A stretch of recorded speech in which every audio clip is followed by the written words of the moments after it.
I thought it would be a joke, a 6-month exchange program with aliens, just a quirky thing I could put on my resume, maybe make some weird friends, and get free food from another planet. I never expected to have someone fall in love with me, especially not her. They called her Vera from the planet Soralis, a humanoid species with glowing eyes and shimmering skin that shifted colors based on emotion. She stood taller than me with a voice like wind through crystal, and eyes that looked right through me. On the first day, I thought she hated me. She barely spoke. She stared a lot, and she kept sniffing everything, including me. I asked her once, is that a cultural thing? She nodded slowly and said, I must understand your scent to know you better. Okay, I said awkwardly and handed her a can of air freshener. She sprayed it once, sneezed, and said, this smells like fear. The first week was rough. She didn't know how to use the microwave. She mistook the vacuum cleaner for a hostile life form and bit it in half. And she couldn't sleep unless she was curled up in the corner of the room, surrounded by her glowing orb stones, which hummed softly all night, like a lullaby for a distant galaxy. But over time we found rhythm. She started helping with breakfast, carefully studying eggs and toast like sacred rituals. She watched my shows and mimicked the actors sometimes pausing the screen to ask me why humans cried when someone left, or why people lied when they were afraid. And one night, she just looked at me and said, you feel lonely even when you smile.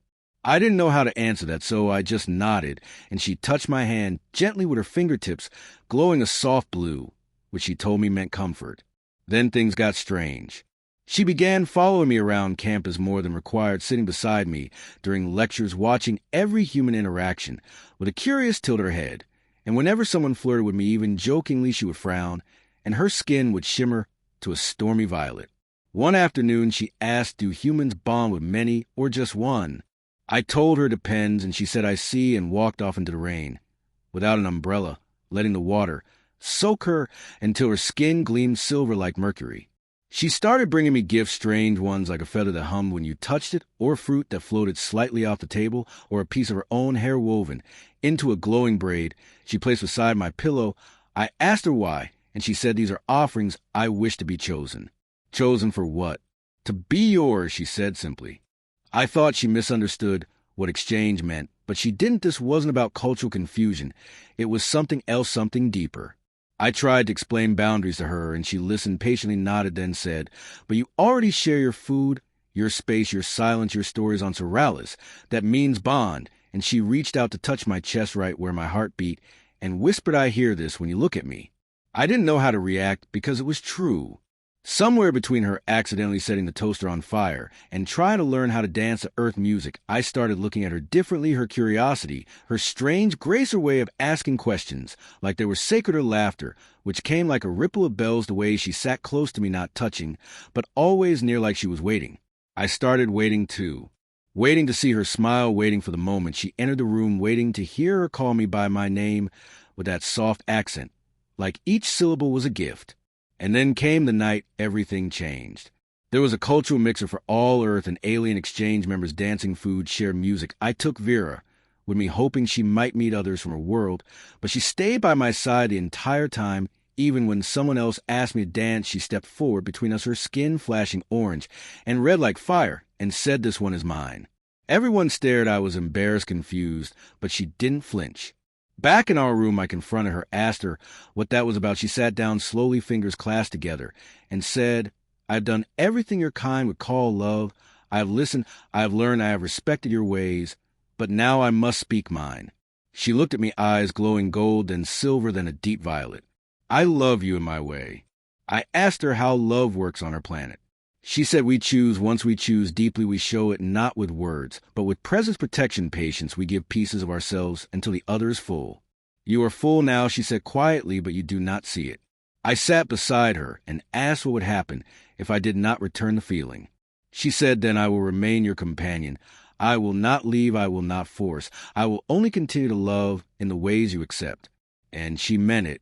I saw in her face the way her skin calmed to a pale sky blue, the way her breath slowed, like she had made peace with it, even if it broke her heart. But I couldn't ignore it anymore. The way my day didn't begin until she spoke, the way I looked forward to her stories about moons that rained crystals or creatures that sang underwater, the way I felt empty when she left the room, and how full I felt when she smiled. So I reached for her hand, and she looked down at it shocked. I said, I think I've been full for a while now. I just didn't know the name for it. Her skin flared with colors I'd never seen before, shimmering aurora that lit the entire room, and she wrapped her arms around me, not tight, just enough, so I could feel her warmth, and whispered thank you for choosing me. After that, she was different, and so was I. We still did the same things: breakfast, late night walks, movie marathons. But now there was a touch on my shoulder that lingered, a glance that said more than words, a smile shared in silence that filled the room. She began sleeping closer to me, her glowstones forming a protective circle around us. She once said, "This is how my people protect their heart." And now I was inside it. We were told the exchange would end in 6 months, that we would be separated, returned to our respective worlds. But when the deadline came, she refused to leave.